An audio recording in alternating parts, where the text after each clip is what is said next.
We at NSoJ are delighted to present to you our commencement speaker for the evening, MLA of the Shivajinagar constituency and former president of the Karnataka Pradesh Youth Congress Committee, Mr. Rizwan Arshad. Mr. Arshad has committed himself to work for the welfare of the people and has been a community developer through his term in office. He has contested as an INC candidate from Bangalore Central Parliament constituency in the 2014 and 2019 general elections. Mr. Arshad was the spokesperson for the Karnataka Pradesh Congress Committee with 7 years of experience as National Office Bearer of NSUI and Youth Congress. He had the privilege to work for the Congress party across the country. He was the first democratically elected president for the Karnataka Pradesh Youth Congress Committee and was re-elected as president for the second term from January 2014 to June 2017. He is actively involved in bridging the gap between the youth and the government of Karnataka. He has trained democratically elected office bearers of the Indian Youth Congress and has successfully organized various women empowerment conventions across the state. Mr. Arshad is known to understand the problems of the youth better and to work diligently towards achieving what's best for the constituents. He is a leader with an overarching vision who promises to benefit the society in his best capacity. As an MLA, he has been vocal about the need to fund infrastructure for better development. He works closely with civil society and all stakeholders to chalk out a robust plan to tackle existing issues and forthcoming challenges. NSoJ has been fortunate to have hosted a workshop in collaboration with BPAC, where students had an opportunity to engage with Mr. Arshad in an in-depth discussion about constituency development and the duties of an elected representative. National School of Journalism and Public Discourse is honored and privileged to present our commencement speaker and guest of honor, Mr. Rizwan Arshad.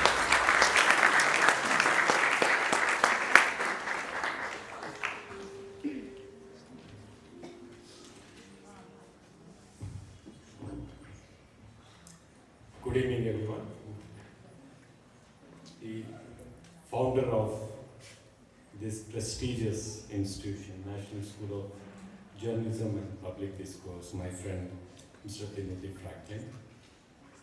Franklin, the principal of this institution, Mr. Simon Varghese, the director who got the maximum applause from all of you, Mr. Baba Prasad, Mrs. Franklin, my dear friends, all the parents who have come here to watch their wards step into the real world. And I'm here on definitely the invitation of my friend, Mr. Timothy. But to be honest, I'm not prepared any speech, because one reason being, many of you had already had an interaction with me earlier. So we all understand each other pretty well. So you know my mind, and I've known yours. That is the one reason. The other reason being that it is not a very challenging thing anymore. Either you choose to be the watchdog in the democracy, or you choose to be the lapdog of the powers to be. So there are just two ways, right? So if you choose to be lapdog, then the things are very easy for you. The government patronage is there. The news channels, which are controlled by corporates, will treat you as their own children. And you have all the prime time to do all the nuisance. So it's free, okay? So there is official protection. Nobody would dare to raise a finger against you or challenge you in a court or drag you to police station and file an FIR. You can do anything, right? So you choose to be a lapdog, then you can call it prime time debate on religion and confrontation. You can call a fake Maulvi, you can call a fake Sadhu, make them abuse each other online, right? So you can make the tamasha in the whole country. So the more they abuse each other, the more polarization in the society, the more tamasha in the newsroom, the better for some political party, some ideological organization, for some, corporates to clinch a better deal with the government. So it's an easy proposition, right? So on the other hand, what I'm seeing in NSoJ is you're being prepared to do serious journalism. You're not only journalism, but you're being prepared to safeguard the democracy. So it's not about democracy alone. There are countries which are surviving without democracy, right? So there are dictatorships, there are kingships, there are syndicates controlling countries, and there are democracies.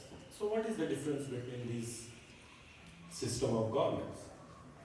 In a democracy, you do have a constitution where every person is treated as equal, everybody has equal rights, you have equal right to express yourself, profess your religion, you believe, propagate it, you have human rights, you have women are equal to men, you have space to raise your voice, you can stand up to any powerful political leader, be it Prime Minister or the Chief Minister, and say that Mr. So-and-so, you're right or you're wrong. So this is democracy. So nobody is holy in a democracy. Nobody is holy. If anybody can wear a kavi or anybody can put a Maulana's attire and become anything. But they are not holy. They are constitutional heads who are accountable to the public and whom you have to question. So you need to decide what route our country needs to take. From 2014 onwards, we are taking a route, and majority of the people are made to believe that is the right thing to do. Okay. So we are made to believe that a country which has got its independence around 75 years ago, and which has thousands of years of history and culture, has got respect because somebody became Prime Minister and blessed the country recently from 2014. I'm sorry if I'm a little bit blunt. We are being told that because of such and such person, country got great recognition, as if before 2004 India had no existence in this world, or we are not culturally or not rich enough, culturally rich enough to have our own space in the world. India was a great country and it always remained to be a great country, right? And we have already made our mark, and we had made it hundreds of years ago.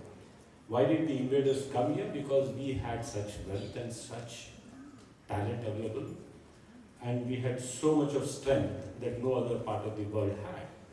So there are issues, ideological issues, which may agree, which we may not agree. But what is your responsibility? I'm not here to address just the students of a journalism institution. I'm here to address those people on whose shoulders the future of this country will depend on. What is happening today is the majority section of the media is just there to cover up the actions of the government and to promote the propaganda of the government. That is not what a journalist should do and not a media house to do.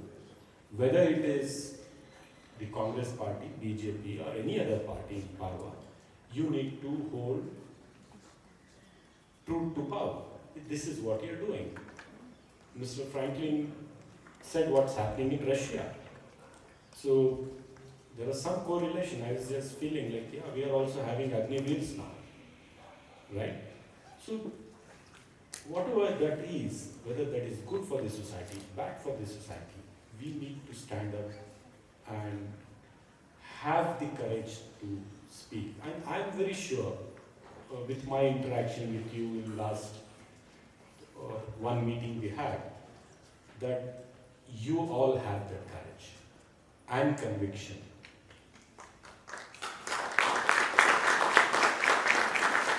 And you all are ready for that, and you want to take people in power head on, because the kind of role being played today is, the result is that there's so much of polarization in the society, and we are pitting all the communities against each other with so much of confrontation between the communities. India as a country cannot be united. As a country cannot progress. As a country, we cannot be the world leaders. Because peace and prosperity goes hand in hand. If there is no peace, there is no prosperity. Okay?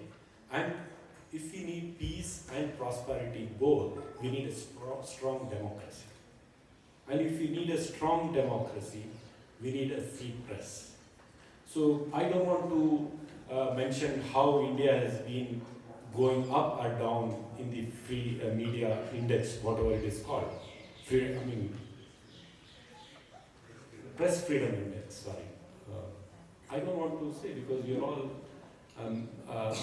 matured enough and you're qualified enough to understand why every single year India is going down in the freedom of press index. And not only that index, but on all other things, overall. So what is that we are progressing in? So we are trying to follow a few countries who have done this, experimented earlier, but we are not trying to understand what was the result of all those actions which happened in other countries, right? So this is a very tough times. Journalists particularly, who are independent, who want to show the mirror to the people in power, will be targeted, are being targeted. A Bangalore-based journalist has been picked up for a tweet. He tweeted in 2018. The content of the tweet was a Hindi movie of 1983, right? A movie which released in 1983. Some clipping of that movie was tweeted by a journalist in 2018, has been arrested in 2022, because some fake Twitter handle complained to Delhi police, and Delhi police is so free that they took this complaint very seriously. So they brought that journalist back to Bangalore. They flew him to search his house and confiscate the device, and with it the laptops and all that. So they can do anything with it, technology, plant anything. So these are the things faced by journalists. Fact checkers are the people who talk facts, okay, on the face. And there are many journalists who have lost their lives. It's a serious business which you are getting into it. And I know you are prepared about the outside world. And there are journalists who have lost their lives. There are journalists who are in jail, languishing in jail. And never earlier, journalists used to be treated like this, the way they are being treated today in our country. Okay, one journalist goes to UP to cover some Hathras rape case.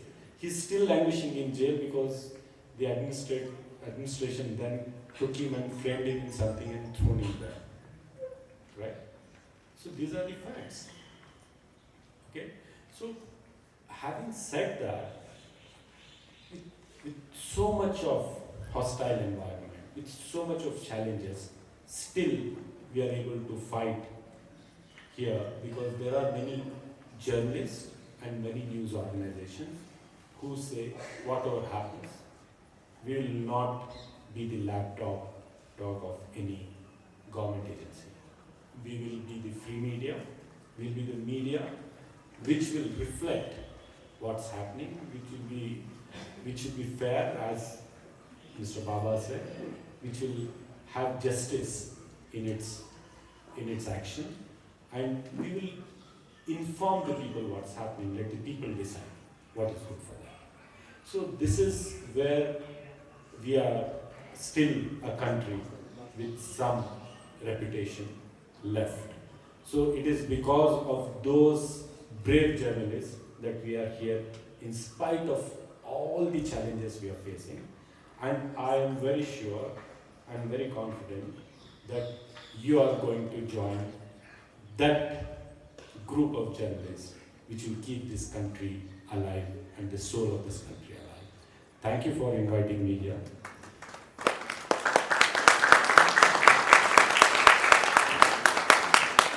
And giving me an opportunity to speak to you all.